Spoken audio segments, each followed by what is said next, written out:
Hello student, welcome to my channel. आज हम आपको पढ़ाने वाले हैं जो आपका class 10 science chapter 2 acid base and salt यानी कि अम्ल क्षार एवं लवण। पूरा अध्याय इस वीडियो में पढ़ाया जाएगा। ठीक है, पूरा आपका अध्याय रहेगा यानी कि पूरा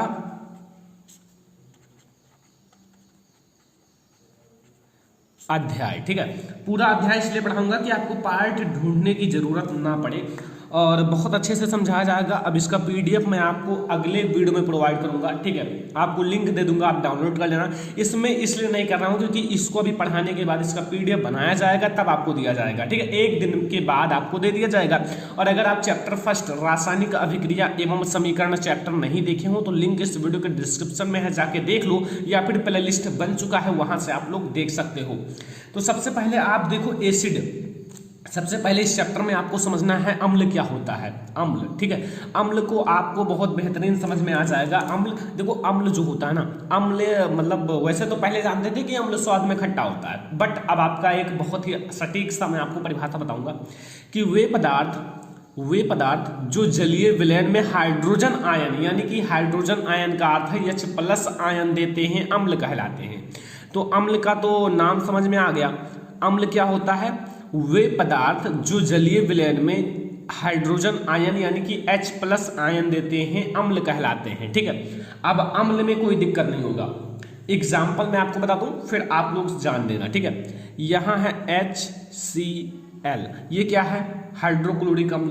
ठीक है, एंड HNO3, ये क्या है? नाइट्रिक अम्ल है। ठीक है, अब देखो इसमें कैसे आपके मतलब ETC लिख दो, कैसे इसमें हाइड्रोजन आयन होते हैं उसे मैं आपको बताता हूँ। हाइड्रोजन आयन इसमें कैसे होते हैं। हाइड्रोजन आयन देखो, पहले मैं आपको अम्ल यानी कि HCl में बताता हूँ। HCl, ठीक है, HCl, ठीक है, HCl में कैसे होता है? देखो यहाँ आपको अगर तोड़ना है तो यहाँ क्या करना पड़ेगा जानते हो? ये 2 हैंडेड आपको लगाना पड़ेगा। ठीक है, अब यहाँ देखो H जो है ना, H+ आयन में टूट गया, मतलब H+ आयन में टूटा अर्थात अम्ल है, और इसमें H+ आयन है, और अगर H+ आयन में टूट गया तो इसमें अम्ल है। ठीक है, एंड प्लस Cl- आयन। ठीक है, तो इससे आपको पता चला कि ये H+ आयन है। ये अगर H+ आयन है तो अगर जलीय विलयन में टूट गया, ठीक है, तो आपका अम्ल है। दूसरा कैसे हुआ? HNO3, HNO3 को भी मैं समझा देता हूं ताकि आप लोगों को समझ में आ जाए। देखो HNO3 में क्या है, सेम प्रोसेस है। इसमें H इसमें भी प्लस में टूट गया एंड NO3 माइनस में।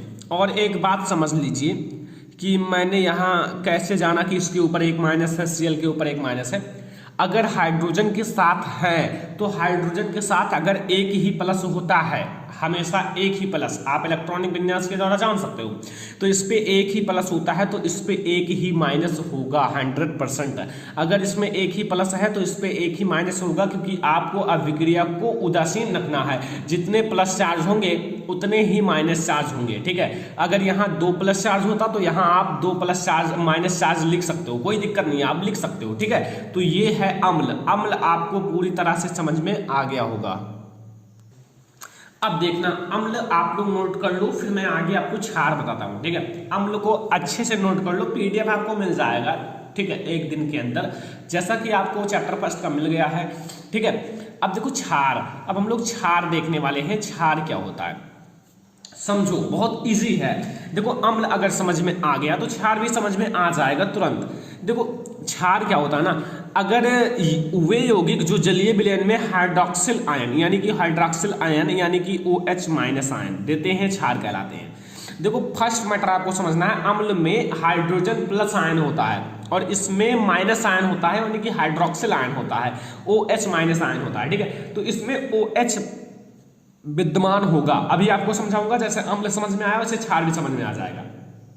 अब जैसे देखो, जैसे आपका एक मैं एग्जांपल बताऊंगा। ठीक है, यहां आपका है सोडियम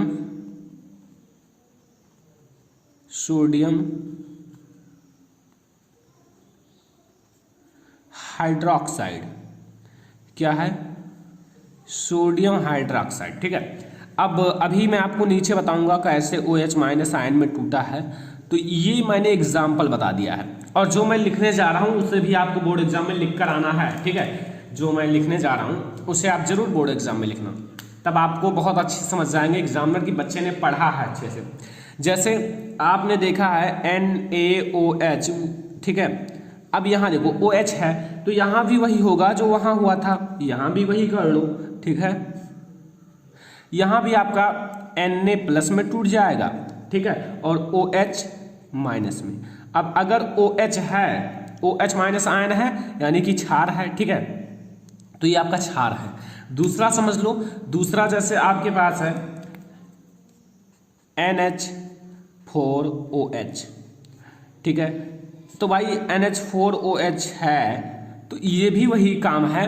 NH4 जो होता है ना, NH4 अगर है तो इस पर 1 प्लस चार्ज है और OH पर 1 माइनस चार्ज है, ठीक है। तो ये आपको समझ में आ गया, क्षार भी समझ में आ गए। जैसे अगर OH माइनस आयन है तो वो आपका क्षार है और अगर H प्लस आयन है वो आपका अम्ल है। दोनों कंफ्यूजन आपके दूर हो गए होंगे क्योंकि बहुत इजी है अगर आप लोग नोट्स में अपने नोट कर लोगे तो, ठीक है। तो अब हम लोग इसके बाद समझने वाले हैं इंपॉर्टेंट टॉपिक लवण के बारे में। अगला देखो, अगला आपको क्या करना है, लवण समझना है, तो फिर लवण भी समझ में आ जाएगा। देखो लवण मैंने आपको मतलब दो प्रकार से बताया था। एक प्रकार से मैंने पहले बताया था, अम्ल और क्षार की अभिक्रिया से लवण बनता है तथा जल बनता है, वो भी आप लिख सकते हो, ठीक है। अम्ल तथा क्षार की अभिक्रिया के फलस्वरूप लवण तथा जल बनते हैं, ठीक है। वो भी आपका सही है, लेकिन वो आपका एक अभिक्रिया बन जाता है, अभी आगे मैं आपको बताऊंगा। तो वैसे आप लवण को समझ लो, लवण के बारे में, ठीक है। लवण क्या होता है, देखो लवण जो है वे पदार्थ जिनके जलीय विलयन में हाइड्रोजन आयन यानी कि H प्लस आयन, ठीक है, के अतिरिक्त कोई अन्य धनायन, मतलब समझना ये आपका धनायन है, ये आपका धनायन होना चाहिए, लेकिन इसके अतिरिक्त कोई और अन्य धनायन, मतलब H प्लस आयन आपका धनायन है बट उसके अतिरिक्त कोई अन्य धनायन तथा हाइड्रोक्सिल आयन, ये हाइड्रोक्सिल जो आपका ये अम्ल है H प्लस आयन और ये आपका OH माइनस क्षार है, तो हाइड्रोक्सिल आयन OH माइनस के अतिरिक्त कोई अन्य धनायन होना चाहिए, तो वही आपका लवण कहलाता है। मैंने कहा क्या है, जैसे वे पदार्थ जिनके जलीय विलयन में हाइड्रोजन आयन यानी कि hydrogen ion H plus ion होता है बट उसके अतिरिक्त कोई और धनायन, जैसे हाइड्रोजन आपका धनायन है बट वो धनायन हो और उसके अतिरिक्त कोई और धनायन हो, और आपका जो मतलब हाइड्रोक्सिल आयन है वो आपका OH माइनस के अतिरिक्त कोई अन्य धनायन हो, तो वो आपका लवण कहलाता है, ठीक है। कोई दिक्कत तो नहीं है, समझ में आ गया। अब भाई कैसे मैंने कहा है आपको मैं समझा देता हूं। जैसे आपका एग्जाम्पल है, एग्जाम्पल क्या है, जिंक सल्फेट, ठीक है, जिंक सल्फेट, जिंक सल्फेट, ठीक है। जिंक सल्फेट को मैं आपको एक छोटा सा एग्जाम्पल से समझाता हूं। Zn से जिंक, SO4 से सल्फेट, ठीक है, ZnSO4 होता है इसका सूत्र। अब देखो इसको बताता हूं, अभी और भी एग्जाम्पल मैं आपको बताऊंगा, ठीक है। यहां आप समझ लो पहले, ठीक है। अब ये इसके अतिरिक्त देखो इसमें दो धनायन, एक धनायन एक ऋणायन आएगा। जैसे H प्लस आयन के अतिरिक्त Zn प्लस आयन आ गया, उसके अतिरिक्त ये है, और OH माइनस आयन के अतिरिक्त SO माइनस, नहीं इस पर +2 होता है और इस पर -2 होगा। अगर +2 होगा तो उस पर -2 होगा, अगर उस पर -2 है तो इस पर +2 होगा। तो ये आपको समझ में आया। और एग्जाम्पल इसके अतिरिक्त समझ लो, इसके अतिरिक्त आपका एग्जाम्पल है, जैसे क्या है मैं आपको बता देता हूं,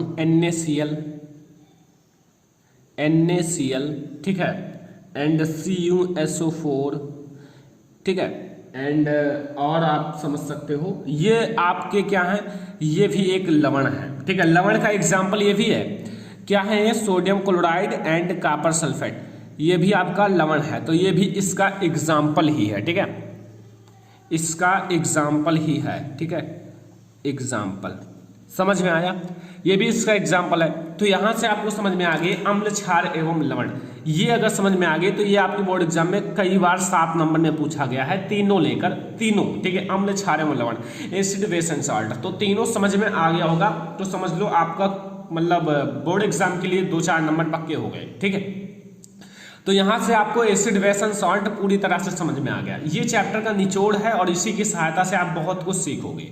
अम्ल क्षार एवं लवण चैप्टर का नाम है, तो इसका मतलब उसका कोई मतलब कर्तव्य होगा, उसका काम है। ठीक है, तो अब आपको आगे बहुत सारी चीजें समझाने वाला हूँ, बहुत सारे इंपॉर्टेंट टॉपिक्स हैं। ठीक है, तो चलो फिर देखते हैं। अब समझो आगे एक टॉपिक आता है सूचक, काफी इंपॉर्टेंट टॉपिक है, आपको समझना है।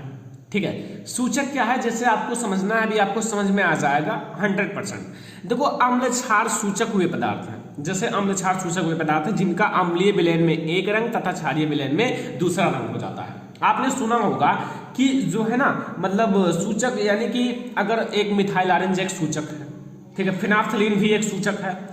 तो जैसे आपने सुना होगा कि अम्लीय विलयन में अगर मिथाइल ऑरेंज को डाला जाए तो ये लाल हो जाता है, जबकि क्षारीय विलयन में क्या हो जाता है, पीला हो जाता है। तो वो सब सूचक का काम है। अब देखो यहाँ आपको पहले सूचक का अगर परिभाषा देखा जाए तो इतना ही है कि अम्ल क्षार सूचक वे पदार्थ हैं जिन अम्लीय विलयन में एक रंग तथा क्षारीय विलयन में दूसरा रंग हो जाता है। ठीक है, सूचक जो है ना उसका अम्लीय विलयन में अलग रंग होगा, क्षारीय विलयन में अलग रंग होगा। ठीक है, एग्जाम्पल के साथ समझा दूं। एग्जाम्पल है, देखो मिथाइल ऑरेंज एक नारंगी सूचक है। अगर बात की जाए, जो मिथाइल ऑरेंज है नारंगी रंग का होता है, एक सूचक है लेकिन वो नारंगी रंग का सूचक है। कौन? Methyl orange.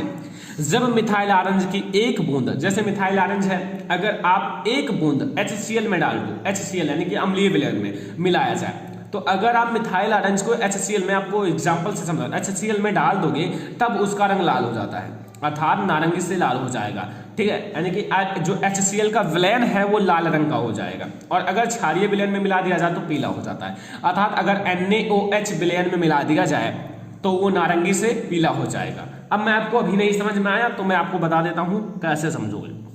देखो, अगर देखो मिथाइल ऑरेंज है, अब आप लोग समझ जाओगे, मिथाइल ऑरेंज, ठीक है, मिथाइल ऑरेंज है। ठीक है, अब इसे अगर हम अम्लीय विलयन में डाल दें, किस में डाल दें? अम्लीय विलयन में। और अगर आपने अम्लीय विलयन में डाल दिया तो इसका रंग कैसा हो जाएगा? लाल हो जाएगा। याद रखना, कैसा हो जाएगा?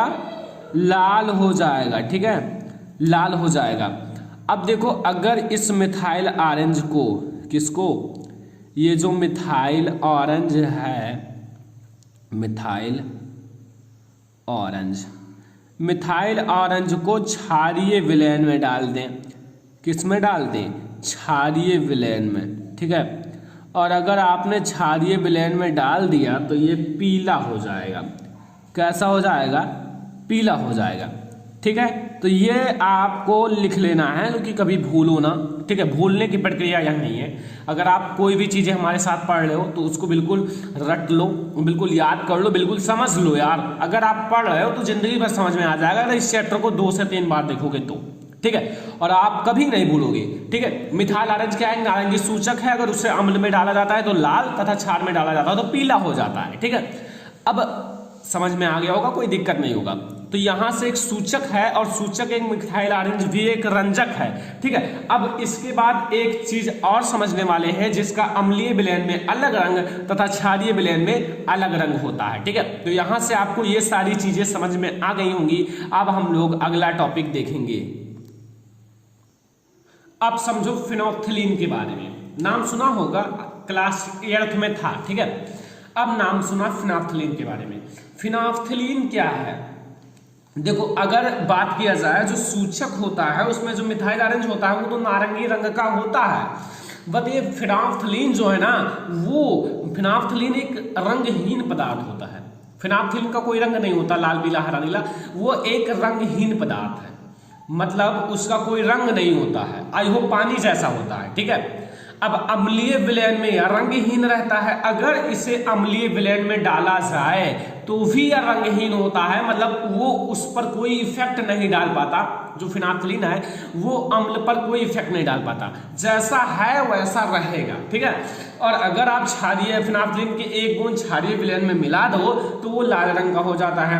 अब भाई बहुत दिक्कत हुआ, कुछ नहीं दिक्कत है, फिनाफ्थलीन जो है ना वो क्षारीय विलयन में लाल रंग का होता है और मिथाइल आरएन जो है ना वो अम्लीय विलयन में लाल रंग का होता है।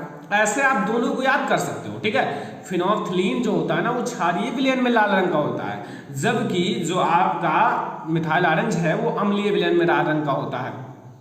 अब वही चीज मैं आपको बताऊंगा कि देखो फिनाफ्थलीन जो आपका है, यहां आप समझ लो फिनाफ्थलीन, ठीक है। फिनाफ्थलीन में अगर आप क्या करो, इसमें प्लस अम्ल मिला दो, यानी कि अम्लीय विलयन मिला दो। क्या मिला दो? अम्लीय विलयन मिला दो। तो अगर इसमें आपने अम्लीय विलयन मिलाया तो क्या होगा बताओ?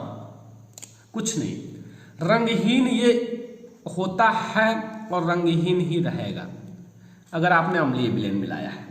और अगर आपने इसमें क्षारीय विलयन मिला दिया, जो फिनाफ्थलीन है,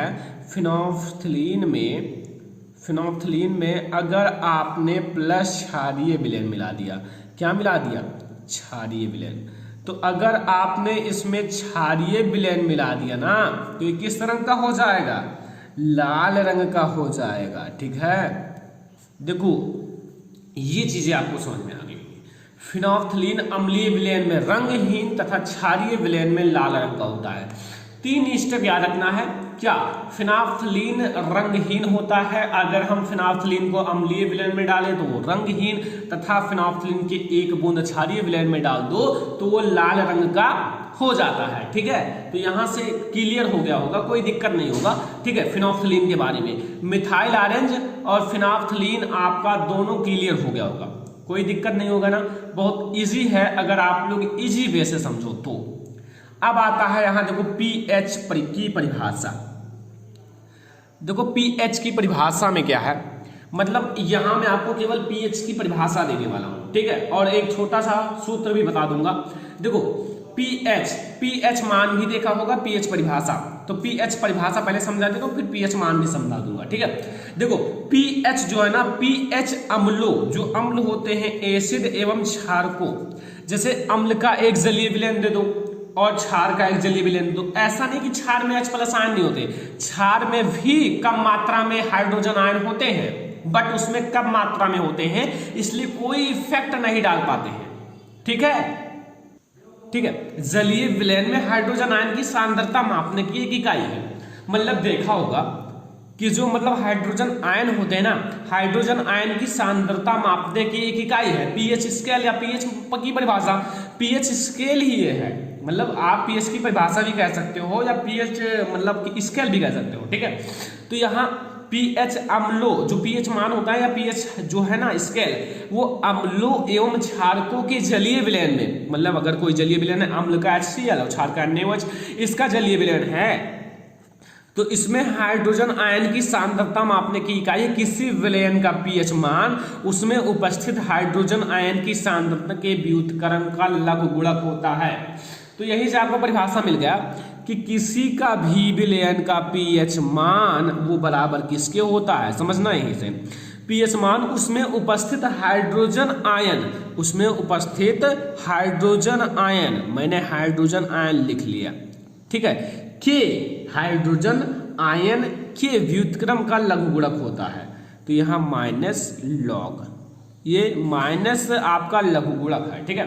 तो ये आपका सूत्र बन गया है, ठीक है। और यहां से आपको ये चीज समझ में आ गया होगा, कोई दिक्कत नहीं होगा, ठीक है। तो ये आपका एक सूत्र बन गया, एक अच्छा सा परिभाषा बन गया, और पीएच की परिभाषा भी आपको समझ में आ गया होगा, ठीक है। अभी जो आपकी लॉन्ग टॉपिक है वो तो पीछे हैं, क्योंकि बहुत इंपॉर्टेंट है जो पीछे वाले हैं, 7 नंबर में आते हैं, ठीक है। और वो आपको पढ़ना बहुत ज्यादा जरूरी है, क्योंकि अगर बोर्ड एग्जाम में आ गया और 7 नंबर छूट गया तो आपका बहुत बड़ा % चला जाएगा।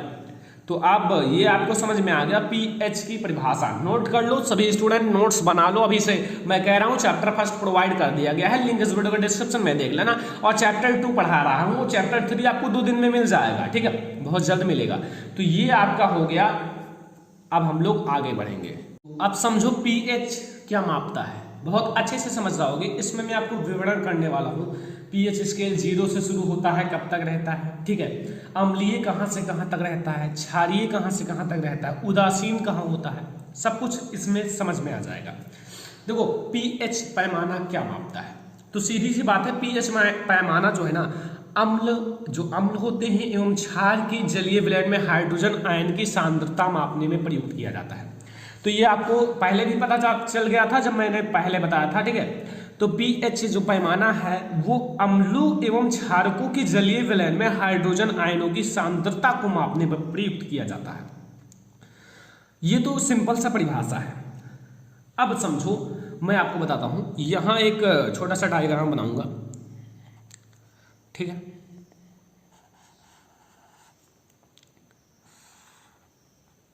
ठीक है, कोई दिक्कत नहीं। ऐसे बनाने के बाद यहाँ मैंने थोड़ा नीचे हो गया तो यहाँ एक और लाइन खींच दो, ये ठीक है। यहाँ देखो समझना, अभी आपको समझ में आ जाएगा। यहाँ आपको लिखना है 0, क्या लिखना है 0, यहाँ लिखना है 1, यहाँ लिखना है 2, यहाँ लिखना है 3, यहाँ लिखना है 4, यहाँ लिखना है 5, यहाँ लिखना है 6 और यहाँ 7। अब इधर आ जाओ, यहाँ 8, यहाँ 9, यहाँ 10, यहाँ 11, यहाँ 12, यहाँ 13 एंड यहाँ 14, ठीक है। ऐसे आपको लिखना है 1 to कितना तक, 14 तक। 14 तक अगर आपने लिख लिया तो अब आपको करना क्या है, इतना लिखने के बाद आप लोग ऐसे बना लो, ठीक है। अब यहां आप समझो, अब आपको पता चल जाएगा अम्ल और क्षार के बारे में। देखो अम्ल जो होता है ना, अम्ल ये है, ठीक है, यहां तक नहीं है, हाँ यहां तक आपका है, बट यहां आपका उदासीन हो जाता है, उदासीन 7 पर आपका उदासीन होता है, ठीक है। और यहां से आप बढ़ चलो क्षार की, ये क्षार, मतलब अगर कोई भी अम्ल है तो अम्ल का यहाँ 0 से शुरू होगा और यहाँ 7 तक जाएगा पीएच मान, ठीक है, 0 से 7 तक जाएगा। और अगर 7 से 14 तक गया तो वो आपका क्षार है, ठीक है। अगर 7 से 14 पीएच मान गया तो वो आपका क्षार है, ठीक है, समझ में आया। अब देखो अम्लीय शक्ति का बढ़ता वक्रम, ठीक है, तो ये आपको समझ में आ गया। अगर आप इधर की तरफ चलोगे तो अम्लीय शक्ति बढ़ेगी, क्योंकि जितना कम पीएच मान होगा तो उतना ही ज्यादा वो खट्टा होगा, उतना ही ज्यादा वो अम्लीय होगा, ठीक है, समझ में आ गया ना ये चीज।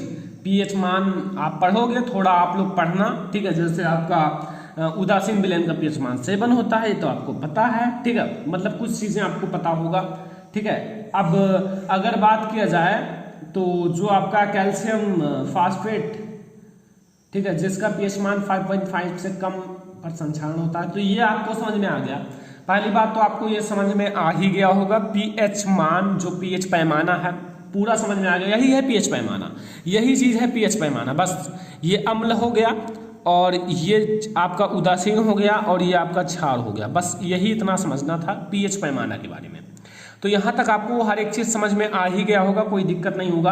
अब हम लोग समझने वाले हैं एक अभिक्रिया के बारे में, जो कि बहुत इंपॉर्टेंट है और आपको समझना ही पड़ेगा, ठीक है। अब देखो ये आपका क्या है, उदासीनीकरण अभिक्रिया, काफी इंपॉर्टेंट है, एनसीईआरटी में है ये, ठीक है, उदासीनीकरण अभिक्रिया। तो अब उदासीनीकरण अभिक्रिया क्या है, अब भाई अगर आप लोग समझना, अगर लवण बनाने के लिए आ जाए तो भी आप ये अभिक्रिया लिख सकते हो, या फिर उदासीनीकरण अभिक्रिया आ जाए तो भी आप ये अभिक्रिया लिख सकते हो। तो अब आपको समझना है उदासीनीकरण अभिक्रिया। तो उदासीनीकरण अभिक्रिया के अंतर्गत जैसे अम्ल एवं क्षारक की अभिक्रिया के परिणाम स्वरूप, जैसे अम्ल की अभिक्रिया करा जाए और क्षार की अभिक्रिया करा जाए। अगर अम्ल और क्षार की अभिक्रिया करा जाएगा ना तो लवण तथा जल बनेगा। दो चीजें बनेंगी, वो है लवण तथा जल। जैसे अम्ल एसिड है एंड आपका सॉल्ट है, यानी सॉरी क्षार है, अम्ल और क्षार की अभिक्रिया अगर कराओगे तो लवण बनेगा, और लवण बनेगा साथ में जल भी बनेगा, तो जल भी बनेगा और लवण भी बनेगा, ठीक है, प्राप्त होता है। तथा इस अभिक्रिया को उदासीनीकरण अभिक्रिया भी कहते हैं। मैं आपको इसे दो अभिक्रिया के साथ समझाऊंगा, ठीक है, दो अभिक्रिया के साथ समझाऊंगा। तो यहां से उदासीनीकरण अभिक्रिया समझ में आ गया। अम्ल एवं क्षार की अभिक्रिया के परिणाम स्वरूप लवण तथा जल प्राप्त होता है। क्या प्राप्त होता है? लवण तथा जल प्राप्त होता है, तथा इस अभिक्रिया को उदासीनीकरण अभिक्रिया कहते हैं। तो अब आपको मैं दो एग्जाम्पल के साथ बताता हूं और आपको 100% समझ में आ जाएगा। फर्स्ट समझो, फर्स्ट आप लोग समझना। फर्स्ट जैसे आपका है NaOH, ये क्या है? ये आपका है क्षार। क्या है? OH लगा है ना, इसलिए क्षार है। और ये है HCl। HCl क्या है? अम्ल है, क्योंकि इसमें H+ आयन और Cl- आयन है, ठीक है, H+ आयन Cl- आयन। अब देखो यहां आपको लवण बनेगा, जैसे NaCl, ठीक है, प्लस H2O, जल भी बचेगा, ठीक है। अब देखो मैं आपको सबको लिख देता हूं, ये है आपका क्या? क्षार या फिर क्षारक, ये है अम्ल, ये है लवण, लवण इसे आप नमक भी कह सकते हो, ठीक है, एंड ये है जल। तो ये देखो, अगर यहां देखो अम्ल लिया गया, क्षार लिया गया, या अम्ल पहले ले लो, या अम्ल लिया गया, अम्ल लेने के बाद क्षार लिया गया और इसकी अभिक्रिया करा गई तो लवण बना, लवण के साथ क्या बना? जल बना, ठीक है, बहुत इजी है। दूसरा समझो, दूसरा जो आपका है, यहां फर्स्ट आपको समझ में आ गया होगा। दूसरा क्या है? जैसे दूसरा मैंने ले लिया KOH प्लस मैंने अभिक्रिया करा दी HCl से, सेम है बट थोड़ा चेंज है, केवल यहाँ पोटेशियम हाइड्रोक्साइड कर दिया गया, सोडियम हाइड्रोक्साइड। तो यहाँ KOH आपका हट गया और यहाँ KCl बनेगा प्लस H2। सेम प्रोसेस है, ये भी आपका अम्ल है, ये भी क्षार है, ये भी लवण है, और ये भी क्या है? जल है। तो ये आपको समझ में आ गया उदासीनीकरण अभिक्रिया, सेम प्रोसेस है और आपको ये सारा समझना होगा। आपको यही आपका लवण बनने की प्रक्रिया भी है। लवण अगर पूछा जाए परिभाषा तो ये भी बता सकते हो जो ये मैंने बताया है, ठीक है। तो यहां से आपको समझ में आ गया उदासीनीकरण अभिक्रिया विथ दो रिएक्शन के साथ, और आपको अब कोई दिक्कत नहीं होगा क्योंकि बहुत अच्छे से समझ में आ गया होगा। और आप लोग इसे जरूर नोट कर लो, वरना फिर बाद में आप भूल जाओगे और नोट नहीं कर पाओगे। तो इसे जरूर नोट कर लो ताकि आप लोगों को सहायता मिले टाइम टू टाइम, और आप इसे टाइम टू टाइम पढ़ो, ठीक है। सुबह उठकर पढ़ो, शाम को पढ़ो, या फिर दोपहर में पढ़ो, पढ़ लिया करो एक दो बार, एक एक टॉपिक, दो दो टॉपिक, तो आपको बहुत अच्छे से समझ में आ जाएगा। तो आपने शुरुआत से सारे नोट्स कर लिया। अब हमारे बहुत इंपॉर्टेंट टॉपिक शुरू होंगे जो आपके लघुत्तरीय और दीर्घोत्तरीय प्रश्नों में पूछे जाते हैं, 5 नंबर, 4 नंबर या फिर 7 नंबर में, ठीक है। तो चलो फिर चलते हैं, उन सारे टॉपिक्स से भी लड़ाई करते हैं। आओ, बहुत इंपॉर्टेंट टॉपिक है आपके लिए जो मैं बताने जा रहा हूं, ठीक है, आपके बोर्ड एग्जाम के लिए। समझ लेना, आपके बोर्ड एग्जाम में पूछा जा सकता है, ठीक है। IMP लिख लो, IMP, ठीक है। देखो मैं आपको समझाऊंगा हर एक चीज, देखो समझना। इसका नाम है व्यंजक चूर्ण या फिर ब्लीचिंग पाउडर, व्यंजक चूर्ण या फिर ब्लीचिंग पाउडर। इसको आपके बोर्ड एग्जाम में पूछा जाता है, बनाने की विधि, उपयोग, गुण, ये सारी चीजें। तो इन सारी चीजों को मैं आपको बहुत अच्छे से समझाऊंगा और आपको समझ में भी आ जाएगा, ठीक है, 100% समझ में आ जाएगा, कोई दिक्कत नहीं है। अब देखो कैसे बनाना है।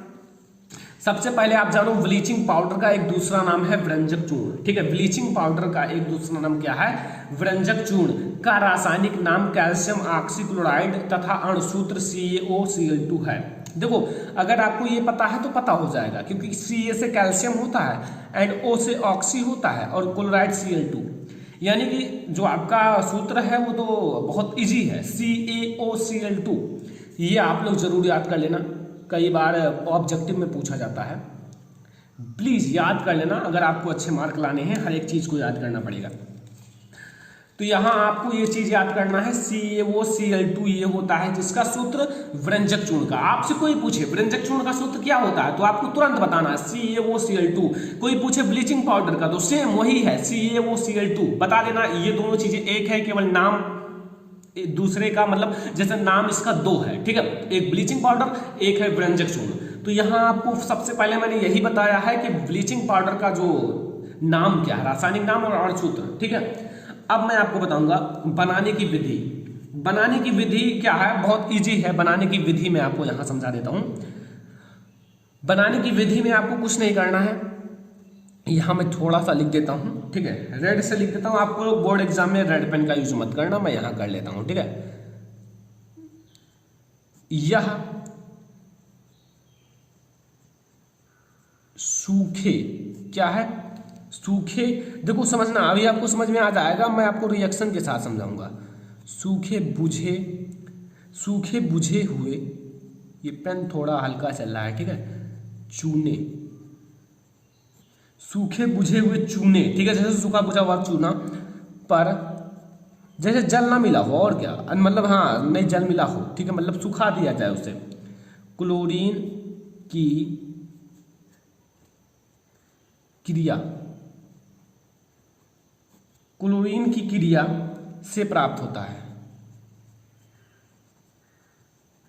बहुत इंपॉर्टेंट है और मैंने बहुत छोटा बता दिया है, बस इतना आपको समझना है, बस बनाने की विधि में बस इतना ही है। देखो क्या समझना है, बहुत इजी है ना, लग रहा होगा अब तो इजी लग रहा होगा, क्योंकि सीधा लिखा हुआ है। यह जो है ना, यह सूखे बुझे हुए चूने पर क्लोरीन की क्रिया से प्राप्त होता है। बुझा हुआ चूना का सूत्र आपको पता होगा, क्या है, CaOH का होल ट्वाइस, ये आपको समझना है। अब इस पर सूखे बुझे हुए चूने पर क्लोरीन की अभिक्रिया करना है, तो यहां यही बनाना है, यही चीज, ठीक है। तो इस पर आप क्लोरीन की अभिक्रिया कर दो Cl2 से, ठीक है। इस पर जब आप क्लोरीन की अभिक्रिया करोगे तो यहां आप एरो लगा दो, गिव्स आउट, तो आपको क्या प्राप्त होगा, देखो यहां से आप Ca ले लो, Ca ले लो, ठीक है, यहां से एक O बाहर ले लो, एक वो मैंने बाहर ले लिया। अब यहां से Cl2 ले लो, ठीक है, यहां से Cl2 ले लो, Cl2 प्लस बचेगा क्या, H2। तो यही है आपका व्यंजक चूर्ण, क्या है, क्या है ये आपका, क्या है, ये है व्यंजक चूर्ण, क्या है, व्यंजक चूर्ण। व्यंजक चूर्ण जैसे आपका फार्मूला मिल गया वो Cl2, तो आपको समझ जाना है कि वो व्यंजक चूर्ण है, ठीक है।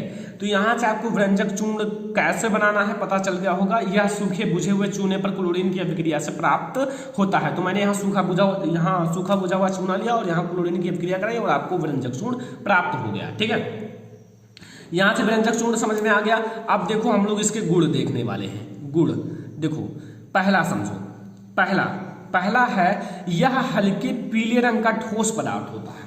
ये कैसा होता है, हल्के पीले रंग का होता है, हल्का पीला होता है, ठीक है, लेकिन ठोस होता है, ठोस अवस्था में, यानी कि ठोस पदार्थ होता है। हल्के पीले रंग का कौन सा पदार्थ होता है, ठोस पदार्थ होता है, ठीक है। और दूसरा है, इसमें क्लोरीन की गंध आती है। समझो क्लोरीन की गंध क्यों आती है, क्योंकि इसमें क्लोरीन की अभिक्रिया ही कराई गई है, और अगर आप क्लोरीन की अभिक्रिया ही कराओगे तो इसमें थोड़ी क्लोरीन की गंध जरूर आएगी। तो ये दोनों चीजें आपको समझ में आ गई। फर्स्ट, ये हल्के पीले रंग का ठोस पदार्थ होता है। सेकंड, इसमें क्लोरीन की गंध आती है। अब तीसरा मैं आपको रिएक्शन बताऊंगा, चौथा भी ये समझ लो फिजिकल प्रॉपर्टी है, भौतिक गुण है, और ये आपकी केमिकल रिएक्शन यानी कि आपका रासायनिक गुण है, ठीक है। जिसमें रिएक्शन है वो रासायनिक गुण हो जाता है। देखो, लेकिन आप गुण में ये सब लिख सकते हो एक साथ। इसे जल में घोलकर गर्म करने पर क्लोरीन गैस निकलती है। अगर इसे आप जल में घोल दो, मतलब घोल बना लो और इसे गर्म करो, आप हीट करो, गर्म करो, तो क्या होता है, इसमें से कौन सी गैस निकलती है, क्लोरीन गैस निकलती है। और इसका जलीय विलयन दुधिया होता है। इसका जलीय विलयन कैसा होता है, दुधिया कलर का होता है, दुधिया रंग का होता है। अब अगर रिएक्शन के साथ मैं समझाऊं तो आप समझ जाओगे। देखो, मैंने कहा है इसे जल के साथ गर्म करना है, तो इसका सूत्र पहले लिख लो, CaOCl2, ठीक है। अब इसे आप जल के साथ गर्म कर लो, यानी कि H2O, इसके साथ गर्म कर लिया। अब अगर आप इसके साथ गर्म करोगे तो समझना सेम प्रोसेस है। देखो, यहाँ आपको मिलेगा CaOH का whole twice plus chlorine gas बाहर निकल गई, यानी कि क्लोरीन गैस बाहर निकलती है। देखना एक चमत्कार देखिए छोटा सा, इसका रिएक्शन जो है ना उसी का उल्टा कर दिया गया है। CaOCl2 प्लस जल कर दिया गया और इसे उधर लिख दिया गया, इसे इधर। देखो मिला लो, सेम प्रोसेस है ना, CaOCl2 प्लस H2 और उसको उधर इसको उधर, बस यही किया गया है। छोटा सा काम किया गया है, इसको उल्टा कर दिया गया है रिएक्शन को, ठीक है। तो ये आप ट्रिक जान लो। चौथा है, या तनु अम्ल के साथ क्रिया करके क्लोरीन गैस निकालती है। अब इसे तनु अम्ल के साथ क्रिया कराओगे तो भी क्लोरीन गैस निकलेगी। अब चलो हम अम्ल के साथ भी क्रिया करा लेते हैं, CaOCl2 और इसको कराना है H2SO4, ये भी आपका अम्ल है, ठीक है, सल्फ्यूरिक अम्ल। और इसको अगर आप क्रिया कराओगे तो क्या निकलता है, ठीक है, इसमें से निकलेगा क्या, क्लोरीन गैस। तो यहाँ पहले आप लिख लो, हाँ ठीक है, यहाँ पहले आपका निकलेगा CaSO4 plus H2 plus Cl2, ये क्लोरीन गैस इसमें से भी बाहर निकल रही है, ठीक है, एरो लगा दिया है तो बाहर निकल रही है। तो ये आपको समझ में आ गया होगा, बहुत इजी है अगर आप लोग समझते हो तो,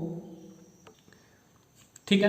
तो ये आपको समझना था। व्यंजक चूर्ण का मैंने आपको बता दिया जो बनाने की विधि है एंड गुण है। अब इसका उपयोग देख लेते हैं। उपयोग अगर आप लोग समझ जाओगे तो फिर सब कुछ क्लियर हो जाएगा व्यंजक चूर्ण के बारे में, ठीक है। तो चलो उपयोग को देख लेते हैं फटाफट। देखो उपयोग क्या है, फर्स्ट समझो। फर्स्ट है क्लोरोफॉर्म बनाने में, क्या बनाने में, क्लोरोफॉर्म बनाने में, ठीक है। यहाँ अभी हम लोग बेकिंग सोडा के बारे में पढ़ेंगे, क्लोरोफॉर्म बनाने में। सेकंड क्या है, सेकंड है पीएच जल को जीवाणु रहित बनाने में, जैसे पीने वाला जल है उसको जीवाणु मुक्त बनाने में, जीवाणु को गायब करना, ठीक है। और तीसरा है ऑक्सीकारक के रूप में, जैसे प्रयोगशाला है उन सब में इसका प्रयोग किया जाता है। तो यहाँ आपको इसका उपयोग भी समझ में आ गया। तीन उपयोग मैंने बताया है, क्लोरोफॉर्म बनाने में, सेकंड है पीएच जल को जीवाणु रहित बनाने में, थर्ड है ऑक्सीकारक के रूप में, ठीक है।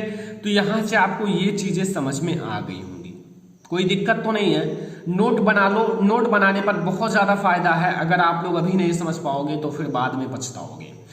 दूसरा आपको समझना है इंपॉर्टेंट प्रोसेस और important topic, baking soda. Baking soda बनाने की विधि और उसका गुण बताऊंगा, ठीक है। बनाने की विधि और उसका गुण बताने वाला हूं। बेकिंग सोडा ये सब बहुत इंपॉर्टेंट है। तो बेकिंग सोडा पहले आपको मैं बता दूं इसका अणुसूत्र और रासायनिक नाम। बेकिंग सोडा का रासायनिक नाम क्या है, सोडियम बाइकार्बोनेट है। क्या है, सोडियम बाइकार्बोनेट है, सोडियम बाइकार्बोनेट है। एंड इसका जो अणुसूत्र होता है NaHCO3, बहुत इजी है। Na से सोडियम, H से बाई, CO3 से कार्बोनेट, सोडियम बाइकार्बोनेट, ठीक है। इसका आपको रासायनिक नाम भी याद रखना है और अणुसूत्र भी याद रखना है। रासायनिक नाम है सोडियम बाइकार्बोनेट और इसका अणुसूत्र है NaHCO3, ठीक है। अब हम लोग देखेंगे बनाने की विधि, बहुत इजी है बनाने की विधि इसका, ठीक है। बनाने की विधि बहुत इजी है। देखो यह सोडियम हाइड्रोक्साइड के सांद्र विलयन में, सोडियम हाइड्रोक्साइड के सांद्र विलयन में अधिक मात्रा में कार्बन डाइऑक्साइड गैस प्रवाहित करने पर प्राप्त होता है। देखो क्या करना है, यहाँ सोडियम हाइड्रोक्साइड का फार्मूला आपको आगे बताया गया है जब मैं क्षार पढ़ा रहा था। OH समूह यानी कि NaOH, Na से सोडियम, OH से हाइड्रोक्साइड। तो सोडियम हाइड्रोक्साइड का आपको सांद्र विलयन लेना है, ठीक है। और सांद्र विलयन में अधिक मात्रा में कार्बन डाइऑक्साइड, बहुत ज्यादा मात्रा में कार्बन डाइऑक्साइड गैस को प्रवाहित करना है। कार्बन डाइऑक्साइड गैस यही तो है, CO2। तो यहाँ आपको प्रवाहित करना है तो आपका बन जाएगा, बट ये 2 हैंड रिएक्शन है, 2 चरण में होगा। चलो फिर समझते हैं। 2NaOH सोडियम हाइड्रोक्साइड, इसमें आपको क्या प्रवाहित करना है, CO2 आपने प्रवाहित कर दिया। अब आपका बनेगा Na2CO3 प्लस H2O। अभी आपका बना है केवल सोडियम कार्बोनेट। Na2CO3 क्या है, सोडियम कार्बोनेट है। अभी केवल आपका सोडियम कार्बोनेट बना है। अभी हमें और भी रिएक्शन कराने, इस चीज को आगे ले आओ। Na2CO3 एंड प्लस आप इसमें जल प्रवाहित कर लो और अरे सॉरी H2O रहने दो, जल प्लस CO2 प्रवाहित कर लो, ठीक है। H2O पानी प्लस जल, सॉरी आपका Na2CO3 यानी कि सोडियम कार्बोनेट और जल और प्लस CO2। अब यहाँ आपका सीधा 2NaHCO3 प्राप्त हो जाएगा और यही आपका क्या है, सोडियम बाइकार्बोनेट है। क्या है, सोडियम बाइकार्बोनेट।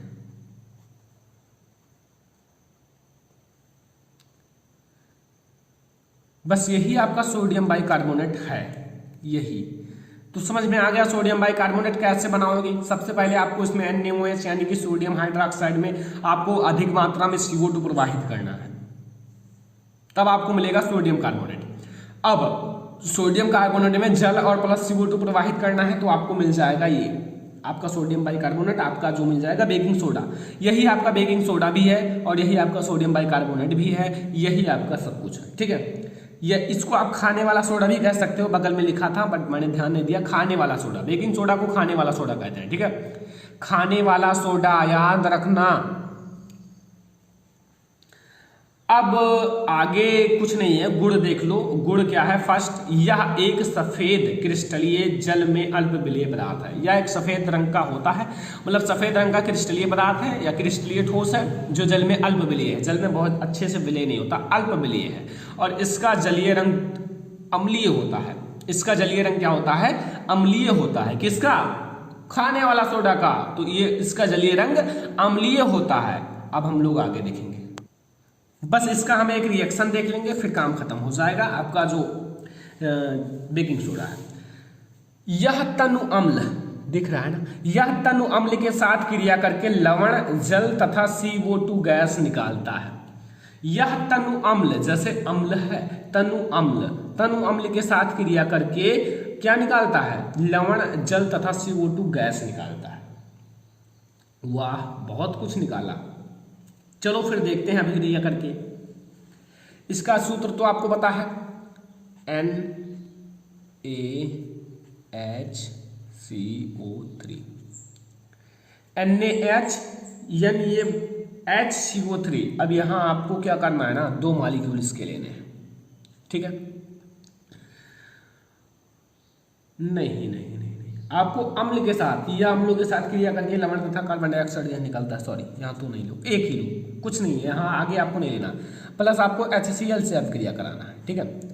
अगर आप HCl से अभिक्रिया कराओगे तो यहाँ NaCl बन जाएगा, प्लस मैंने कहा नहीं जल बनेगा, प्लस CO2 बनेगा, निकलेगा ऊपर की, ठीक है। अब देखो समझना। अब ये एक हो गया, बस यही मैंने एक रिएक्शन है इसको हटाया है, समझना। यहाँ NaHCO3 का जब अम्ल के साथ क्रिया कर गया तो NaCl यानी कि लवण बना, जल बना तथा CO2 गैस निकला।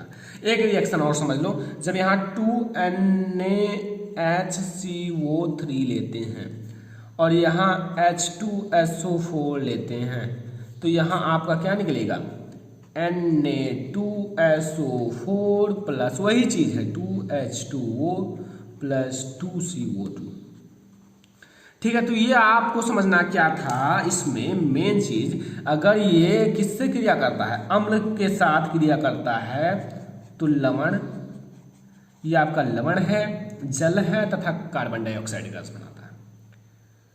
बस इतना ही समझना था और इतना आपको समझ में आ गया होगा कि नहीं समझ में आया, आ गया ना। अगर आ गया हो तो अच्छी बात है, बहुत अच्छी बात है, ठीक है। अब देखो अगला है धामन सोडा, यानी कि धोने वाली सोडा का बनाने की गुण और सब कुछ। तो धामन सोडा में क्या है, देखो धामन सोडा क्या है, कुछ नहीं है, अभी आपको समझ में आ जाएगा। धामन सोडा नोट बना लेना, नोट जरूर बना लो यार, इतना मेहनत कर रहा हूँ आप लोगों के लिए तो वीडियो को लाइक जरूर कर दो, ठीक है। 2-2 घंटा 1-1 घंटा, और आप लोग चैनल को सब्सक्राइब कर लो क्योंकि आपको ऐसे ही नोट्स सब कुछ प्रोवाइड किया जाएगा, PDF notes and study material सब कुछ। तो पहले आप धामन सोडा समझो। धामन सोडा का रासायनिक नाम सोडियम कार्बोनेट व अणुसूत्र Na2CO3 10H2O है, क्या है 10H2O। मतलब धावन सोडा का जो है ना रासायनिक नाम सोडियम कार्बोनेट हुआ अणुसूत्र Na2CO3 10H2O है। यहाँ 10 याद रखना। आप लोग जैसे रिएक्शन कराओगे तो केवल लोगे Na2CO3 एंड H2O, ठीक है। Na2CO3 केवल सोडियम कार्बोनेट लेना है, इन सबको हटा देना है, 10H2O को आपको हटा देना है। रिएक्शन में आपको इसे नहीं लेना है, ये तो आपका मतलब धावन सोडा का सूत्र है, मेनली सूत्र है, ठीक है। तो यहाँ और रासायनिक नाम क्या है सोडियम कार्बोनेट, सोडियम कार्बोनेट। यहाँ 10H2O का कोई अर्थ नहीं है, Na2 से सोडियम, CO3 से कार्बोनेट, ठीक है, सोडियम कार्बोनेट। अब समझो बनाने की विधि क्या है, बनाने की विधि, ठीक है। देखो कास्टिक सोडा के सांद्र विलयन, कास्टिक सोडा क्या है, वही है NaOH। कास्टिक सोडा को कहा जाता है सोडियम हाइड्रोक्साइड, जो हमेशा मैं एग्जांपल में लिया हूं सोडियम हाइड्रोक्साइड, वही कास्टिक सोडा है। कास्टिक सोडा क्या है, वही है जो मैं हमेशा एग्जांपल में लिया हूं।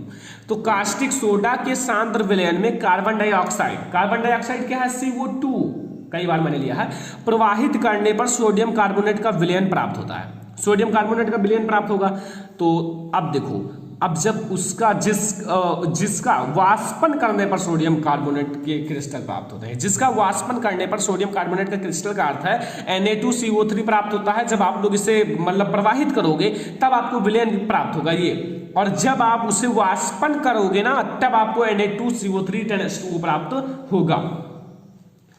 तो सीधा आपको ये नहीं प्राप्त करना है, आपको केवल सोडियम कार्बोनेट प्राप्त करना है, आपका सही रहेगा, ठीक है। तो यहां आप ले लो 2NaOH, यानी कि ये क्या है, अभी आपको बताता हूं। इसमें आप कार्बन डाइऑक्साइड गैस प्रवाहित कर लो। कार्बन डाइऑक्साइड गैस जब आपने प्रवाहित कर लिया तो यहाँ Na2CO3 प्लस H2O बन जाएगा। सबको मैं लिख देता हूं क्या क्या है, ठीक है, क्या क्या है सब कुछ है। देखो ये है कास्टिक सोडा, क्या है कास्टिक सोडा,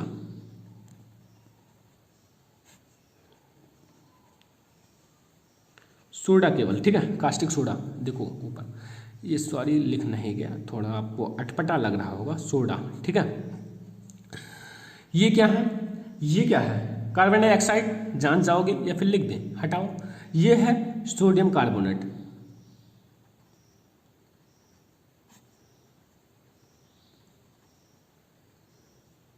छोटा छोटा फार्मूला याद रखना, जैसे CO2 Na2CO3 एंड Na2CO3 और NaOH, ये सब याद रखना, ठीक है। ये क्या है जल, जल का तो सभी को याद होगा। तो ये तो हुआ केवल बनाने की विधि अभी, ठीक है, बनाने की विधि जो था वो मैंने बता दिया, ठीक है, जो आपकी बनाने की विधि है। अब हम लोग आगे देखेंगे। तो देखो आगे क्या है, जैसे जो सोडियम कार्बोनेट है, सोडियम कार्बोनेट को कपड़े धोने का सोडा तथा सोडा एस के नाम से भी जाना जाता है। इसे दो नाम से, तीन नाम से जाना जाता है। एक तो सोडियम कार्बोनेट, एक कपड़े धोने वाला सोडा, जो कपड़ा धोने वाला होता नहीं, जिसे आप कहते हो निरमा, ठीक है, वो यही है। एंड सोडा एस भी इसे कहा जाता है, क्या कहा जाता है, सोडा एस भी कहा जाता है। तो यहां से चीजें समझ में आ गई। और यहां अब मैं रिएक्शन कराऊंगा। पहला रिएक्शन है VaCl2 से क्रिया, BaCl2 से अगर आप क्रिया कराओगे बेरियम क्लोराइड तो आपका क्या प्राप्त होगा, देखो समझना। अगर आप यहां यह जो अगर आप BaCl2 से कराओगे तो VaCl2 को BaCO3 में बदल देता है,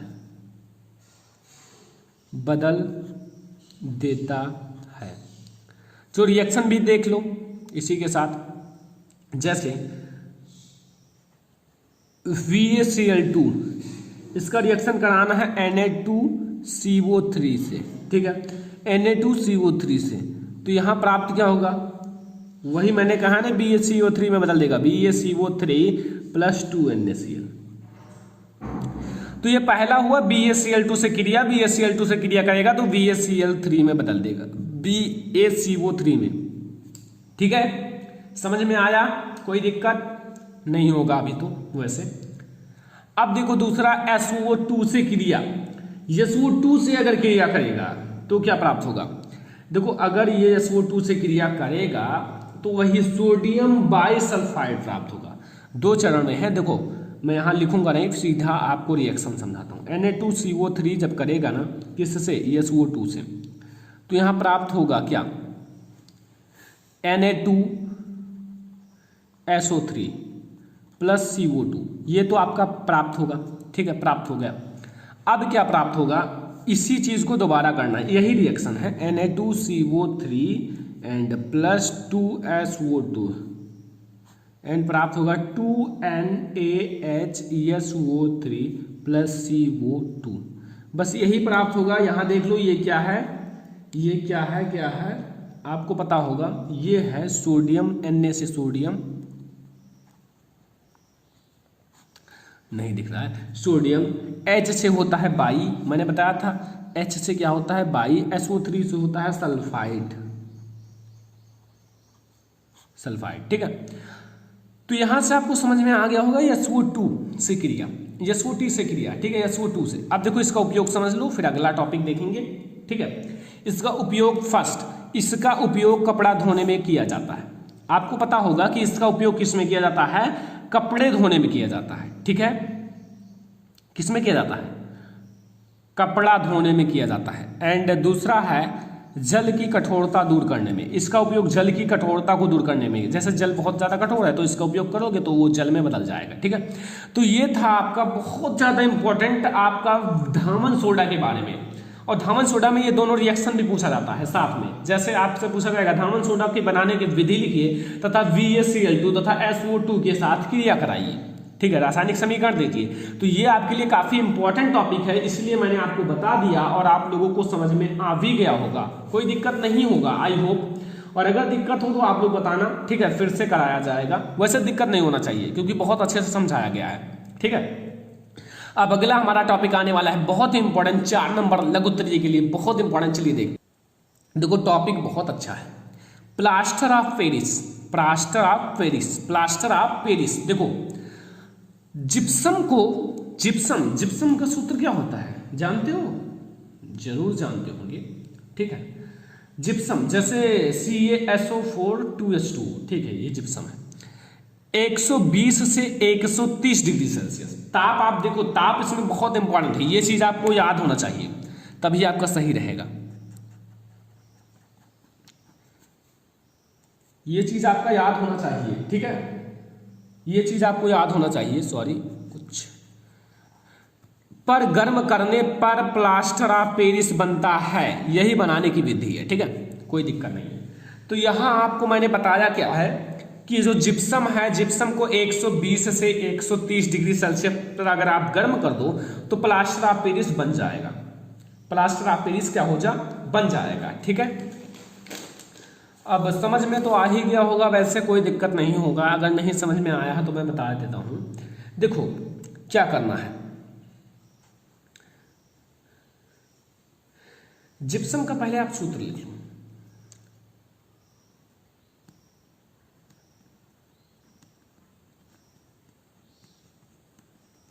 ठीक है, लिख लिया। एंड इसके आगे 2 लगा दो, 2 मॉलिक्यूल, ठीक है, ध्यान से देखना, थोड़ा धीरे लग रहा होगा आपको बट कोई दिक्कत नहीं। एंड यहां 120 से 130 डिग्री सेल्सियस लिख लेना, ठीक है। अब आपको करना क्या है, यहां आपके 2 दूनाई 4 ये हो जाएंगे ना जल, 2 दूनी 4 जल हो जाएंगे, 4 जल के अणु हो जाएंगे। अब 4 जल के अणु में से 3 जल का अणु तो आपको बाहर निकाल लेना है, ठीक है, 3 आपने निकाल लिया तो बचा कितना, 1 बचा, तो बस 1 ही रहने देना है। CaSO4 का आप होल लगा लो, ठीक है, होल ट्वाइस, और यहां आपको 1 जल का अणु रखना है, 3 बाहर हो गई, 1 यहां, 4 आपके जल के अणु हैं और यहां CaSO4 के अणु कितने हैं, 2 हैं, तो यहां मैंने 2 लगा दिया, ठीक है, समझ में आया ना। तो ये आपका है प्लास्टर ऑफ पेरिस, क्या है ये, क्या है प्लास्टर ऑफ पेरिस, समझ में आया ना। प्लास्टर ऑफ पेरिस समझ में आ गया, कोई दिक्कत तो नहीं है ना। प्लास्टर ऑफ पेरिस के बारे में कोई दिक्कत ना हो ना तो अच्छी बात है, क्योंकि आपके लिए इंपॉर्टेंट है, बोर्ड एग्जाम में पूछा जा सकता है। तो यहां प्लास्टर ऑफ पेरिस के बारे में समझ में आ गया। तो गुड़ देख लो, इसका गुड़ देखो भाई, गुड़ क्या है? गुड़ में कुछ नहीं है। प्लास्टर ऑफ पेरिस जो है ना सफेद रंग का चूर्ण है। प्लास्टर ऑफ पेरिस क्या है? सफेद रंग का चूर्ण है, मतलब इसका जो कलर होता है वो व्हाइट रंग का होता है। कलर कैसा है? सफेद रंग का है, जो तेज गर्म करने पर निर्जल CaSO4 में बदल जाता है। अगर आप इसे तेज गर्म करोगे, मतलब इसको ताप दोगे, तेज गर्म करोगे, तो ये CaSO4 में बदल जाएगा, CaSO4 में बदल जाएगा। ठीक है, अभी आपको रिएक्शन के साथ समझाया जाएगा, लेकिन आप इसे नोट कर लो कि प्लास्टर ऑफ पेरिस जो है ना सफेद रंग का चूर्ण है, सफेद रंग का चूर्ण है, जो तेज गर्म करने पर निर्जल CaSO4 में बदल जाता है। नोट कर लो, बहुत अच्छी बात है और बहुत इंपॉर्टेंट है। ठीक है, और आप लोगों को जानना जरूरी है। तो चलो फिर आगे देखते हैं। देखो अब समझो, अब समझने की बात है कि इसकी रिएक्शन को समझ जाओ।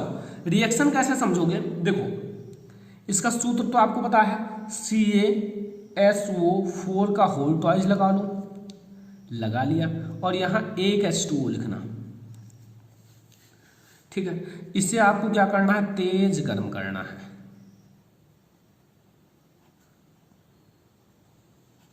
तेज गर्म कर लिया भैया।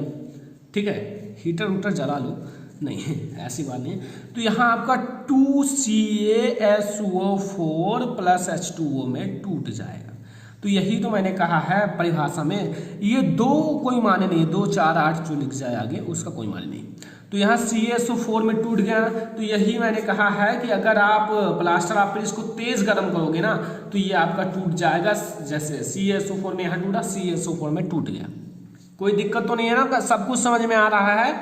ठीक है, अब समझना उपयोग इसका मैं आपको समझा देता हूं। उपयोग समझ लो। उपयोग जैसे फर्स्ट है, यहां उपयोग समझो। फर्स्ट है शल्य चिकित्सा में प्लास्टर के रूप में। प्लास्टर समझते हो, जब आपका हैंड कहीं से क्रैक हो जाए या फिर लेग कहीं से क्रैक हो जाए तो वहां जब बांधा जाता है ना, प्लास्टर बहुत टाइट रहता है। अगर किसी के सिर पर मार दो ना तो सिर दो हो जाए, वही होता है, यही होता है प्लास्टर। दूसरा समझो सांचे और मॉडल बनाने में। जैसे सांचा होता है ना, किसी चीज का सांचा बना दिया गया तो उसी में बार बार बनाया जाता है। जैसे सांचा बना दिया गया तो उसी में आप उस चीज को बार बार बना सकते हो उस मटेरियल को डालकर। मॉडल बनाने में, मॉडल कोई मॉडल है उसे बनाने में। मूर्तियां व खिलौना बनाने में, जो मूर्तियां होती हैं देखते हो मिट्टियों का बना होता है, खिलौना जो होता है, ठीक है, इन सब चीजों का बना होता है जो बहुत कठोर होता है। जो इन सारी चीजों का बना होगा वो बहुत कठोर होगा। ठीक है, तो यहां से ये सारी चीजें समझ में आ गई। देखो फाइनली जो है ना आपका चैप्टर इंड हो गया है, क्योंकि आपके चैप्टर में इतने ही टॉपिक हैं जो आपके लिए बहुत अच्छे हैं, और इतने ही टॉपिक हैं। पूरा मैंने एनसीईआरटी जांच कर लिया, पूरा मैंने बुक उठाया, बुक को बहुत इधर उधर पलटा, लेकिन मुझे इतने ही टॉपिक मिले और बहुत अच्छे अच्छे टॉपिक्स हैं। अगर आप इसे कंप्लीट कर लोगे तो आपका ये चैप्टर बिल्कुल समाप्त हो जाएगा। बात है पीडीएफ की, तो पीडीएफ मैं आपको बता दूं आज कल आपको दिया जाएगा, मतलब आपको वीडियो के जरिए दिया जाएगा। अगर आप नहीं जान पाते हो तो सर्च कर लेना सरवन लेक्चरर अम्ल क्षार एवं लवण पीडीएफ, ठीक है, वीडियो, तो आपको मिल जाएगा। या फिर आपको पीडीएफ दे दिया जाएगा जल्द ही, बस इसका पीडीएफ बन जाए आप लोगों को प्रोवाइड कर दिया जाएगा। ठीक है, अब करना क्या है, इतना मेहनत अगर मैं कर रहा हूं तो आप लोग वीडियो को लाइक कर देना, चैनल को सब्सक्राइब कर देना, वीडियो को अपने फ्रेंड्स के साथ शेयर कर दिया करो ताकि उन्हें भी मदद मिल सके, वो भी स्टडी कर सकें अच्छे से, क्योंकि बहुत अच्छे से स्टडी कराई जा रही है। तीसरे चैप्टर के लिए आपको 1 से 2 दिन का इंतजार करना होगा। आपको जो चैप्टर 2 है वो आपका इतिहास का मिल जाएगा। ठीक है, जो आपका क्या है, हिस्ट्री। अभी मैंने चैप्टर 1 उसमें भी पढ़ाया है, यूरोप में राष्ट्रवाद का उदय, चैप्टर 2 भी पढ़ा दूंगा। तो वैसे आपको समझ में आ गया हो तो केवल वीडियो को लाइक करना है, शेयर करना है, अगर चैनल पर नए आए हो तो सब्सक्राइब कर लेना है। इतना करने के बाद आप कमेंट करो, जो कमेंट करोगे उसे मैं जरूर पूरा करूंगा। ठीक है, जब आप लोग सब्सक्राइब करते हो तो नोटिफिकेशन आ जाता है किसने सब्सक्राइब किया किसने नहीं। ठीक है, तो जल्दी से चैनल को सब्सक्राइब कर लो। Thank you.